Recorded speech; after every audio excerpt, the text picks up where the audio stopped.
ವಿಶ್ರಾಂತಿ ಈ ಕನ್ನಡ ಪದದ ಅರ್ಥ ಮತ್ತು ವಾಕ್ಯ.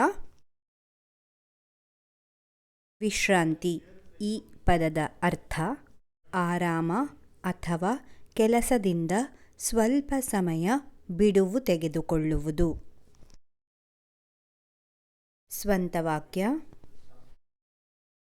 1. ವಿಶ್ರಾಂತಿ ತೆಗೆದುಕೊಂಡಾಗ ಮನಸ್ಸು ಶಾಂತವಾಗುತ್ತದೆ. ವಿಶ್ರಾಂತಿ ತೆಗೆದುಕೊಂಡಾಗ ಮನಸ್ಸು ಶಾಂತವಾಗುತ್ತದೆ. 2. ವಿಶ್ರಾಂತಿ ಇಲ್ಲದ ಜೀವನ ಒತ್ತಡದಿಂದ ತುಂಬಿರುತ್ತದೆ. ವಿಶ್ರಾಂತಿ ಇಲ್ಲದ ಜೀವನ ಒತ್ತಡದಿಂದ ತುಂಬಿರುತ್ತದೆ. ಇದಿಷ್ಟು ವಿಶ್ರಾಂತಿ ಪದದ ಅರ್ಥ ಮತ್ತು ವಾಕ್ಯ.